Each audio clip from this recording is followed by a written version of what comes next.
dans le palais impérial. Non, je ne l'épouserai pas. Mais Lucia, tu m'as dit qu'il ne te laissait pas indifférente. La jeune servante ne répond pas immédiatement, le regard tourné vers la fenêtre. Elle se perd dans la contemplation de Ravenne. Le printemps montrait déjà ses premiers signes, en avance sur la saison. Des bourgeons pointaient et dans l'air régnait une douceur bienvenue après les longs mois de froidure qui rendaient les salles du palais impérial bien inhospitalières. La princesse Gala Placidia respecte le silence de sa servante.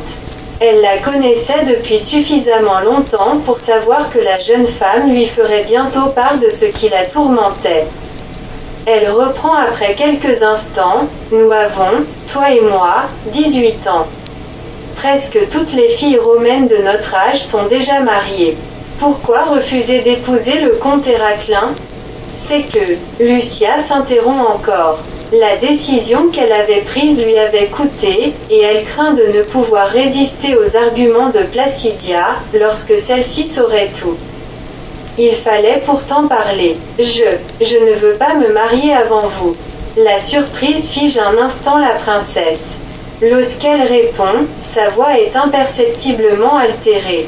Nulle autre que sa servante n'y aurait pris garde. Merci Lucia. Tu sais à quel point j'apprécie ton amitié, ta sincérité et ta fidélité. Mais mon mariage est une affaire d'État. Nul ne sait lorsqu'il sera conclu. Tandis que toi, tu es libre. Profites-en. Ne te laisse pas enfermer dans ma cage dorée. Placidia prononce ces derniers mots avec une véhémence qui ne lui était pas coutumière. Son mariage, peut-être même n'aurait-il jamais lieu. Car celui qui épousera la sœur de l'empereur Honorius serait certainement déclaré auguste et gouvernerait l'Empire romain d'Occident aux côtés de l'empereur. Il n'y aurait aucune place pour l'amour dans tout cela. Lucia observe sa maîtresse. Elle est si belle. D'ailleurs les poètes ne cessaient de louer ses cheveux noirs. Son œil voluptueux bordé par de longs cils, sa bouche fine et son long cou élégant. Elle était sans rival à la cour. Pourquoi ne pourrait-elle connaître le bonheur? Je ne peux pas être heureuse quand l'Empire est menacé plus que jamais, reprend Placidia d'une voix ferme. Les jeunes Romains qui nous entourent n'ont plus les vertus de nos ancêtres. Tu sais, Lucia, ma décision est prise. Je n'épouserai qu'un vaillant général, capable de débarrasser Rome de tous ses ennemis et d'aider mon pauvre frère à diriger l'Empire. Alors, j'épouserai un bel officier de ce général, s'exclame Lucia d'une voix vive. À ces mots Placidia ne peut réprimer un éclat de rire. Il y a de plus en plus de conseillers et d'officiers qui tournent autour de votre frère, continue Lucia sur le ton de la confidence. Ils veulent tous sauver l'Empire et surtout conquérir votre cœur. Ma belle princesse. Gala Placidia se perd à son tour dans la contemplation de la ville, devenue récemment la capitale de l'Empire romain d'Occident. Cette année de 408. Son frère avait 24 ans et commençait à tenter de se débarrasser de la tutelle du général Stylicone. Mais sa faiblesse était inquiétante. Il avait été contraint d'abandonner le tir à l'arc.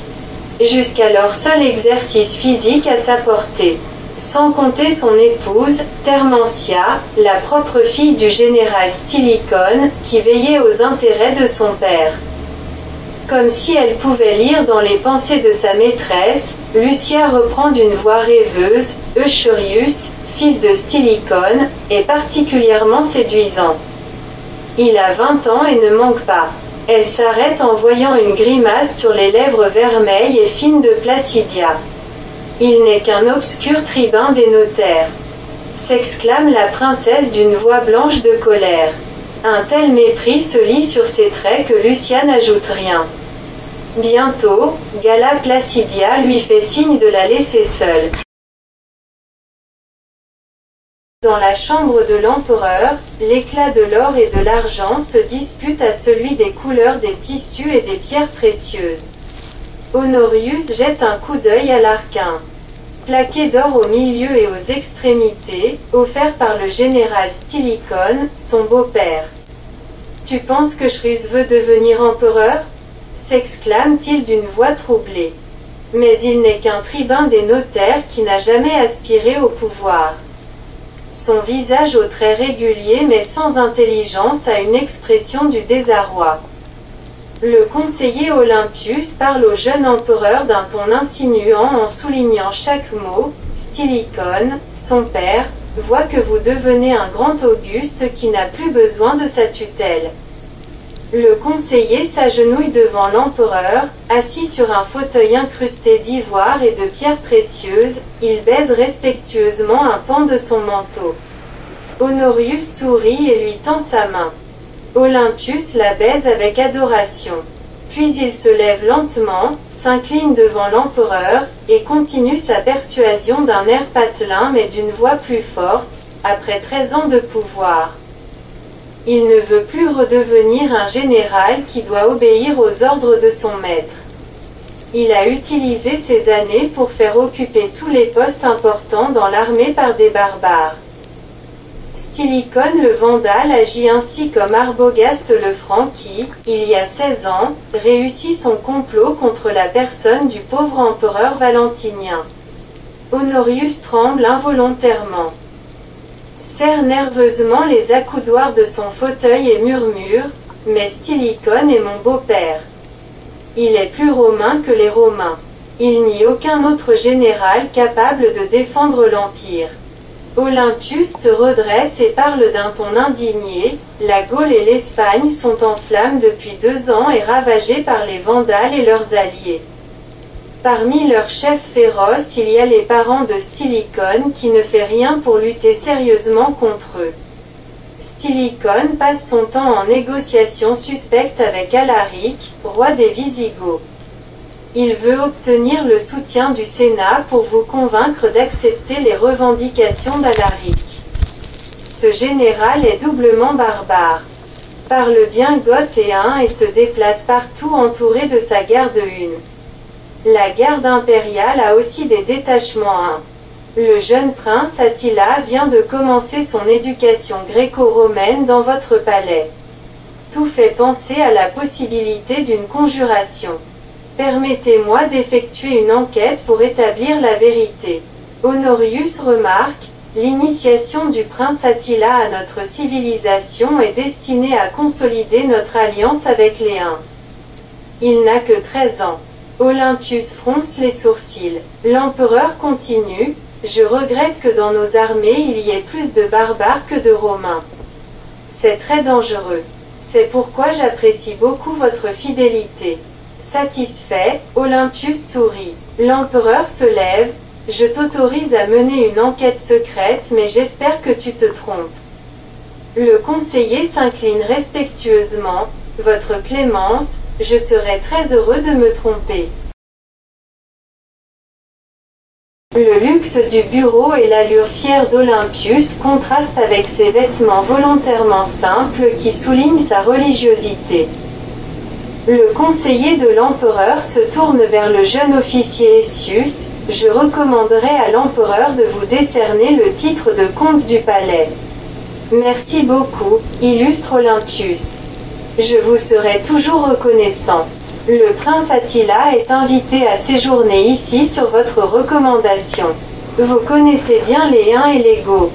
Vous êtes en amitié avec leurs rois Roas et Alaric malgré votre jeune âge. Le conseiller s'arrête, regarde attentivement Essius dans les yeux. Êtes-vous toujours admirateur de Stilicone? Je dois vous dire que l'empereur prend de plus en plus de décisions sans le consulter. Je sais qu'il vous consulte maintenant plus volontiers que Stilicone. Les jeunes empereurs se débarrassent toujours de leurs tuteurs puissants et préfèrent des conseillers fidèles et sans prétention au pouvoir. Vous pensez que la vie de Stilicone est en danger? Tout est possible. La faute de Stilicone est de trop tenir au pouvoir. C'est vrai, il a marié l'empereur à sa fille Marie, et après sa mort, à sa sœur Thermentia. Mais, sans Stilicone, l'Empire restera sans défense. Qui le remplacera? Il n'existe pas d'hommes irremplaçables. Je pense que tu peux devenir bientôt un général comme ton noble père. Mais je n'ai que 18 ans, s'exclame Essius. Olympius sourit. Tu seras un des plus jeunes généraux de l'histoire de Rome si tu suis mes conseils. Je m'incline devant votre sagesse. Essius baisse effectivement la tête, mais pour cacher un malaise qu'il éprouve souvent devant Olympius. À cause de son regard, sans doute, de ses yeux calmes et perçants, qui expriment sa détermination et cachent sa cruauté. Content de la réaction de ce jeune officier difficile à impressionneur, Olympus continue, je serai franc. L'élimination très probable de Stylicone par notre jeune empereur créera le désordre dans l'armée. Nous ne pouvons plus avoir confiance dans les détachements barbares. Je n'exclus pas des mesures préventives contre les unités germaniques et une. Ces mesures de défense légitimes de notre part peuvent susciter l'hostilité des rois Roas et Alaric. Je pense que nous pouvons résister à Alaric. Je te demande de réfléchir sur les moyens de neutraliser le roi Roas, d'éviter son intervention et même de le pousser à agir contre nos ennemis. Renforce ton amitié avec le prince Attila, son neveu. C'est très important. Essius dit solennellement avec une admiration sincère, votre sagesse et votre prévoyance sont incomparables. Je suis votre fidèle serviteur. Je vous jure qu'Attila sera un ami du peuple romain. Après une pause, il ajoute, à la condition de perte minimale parmi les soldats de la garde 1 de Stylicone et de la conservation de la garde 1 de l'empereur Honorius. Satisfait, le conseiller de l'empereur explique. Tu auras un avenir brillant en cas d'élimination de Stylicone. Mais il peut tenter un coup d'État.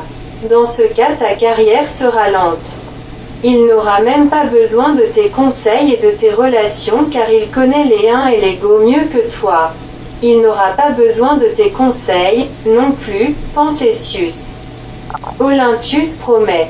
On ne pourra malheureusement pas éviter les victimes dans la garde 1 de Stylicone, mais les soldats tués seront les victimes des Goths ou de Romains déguisés en Goths. Par contre, la garde impériale 1 aura de nouveaux privilèges. Nous serons attentifs à tes conseils.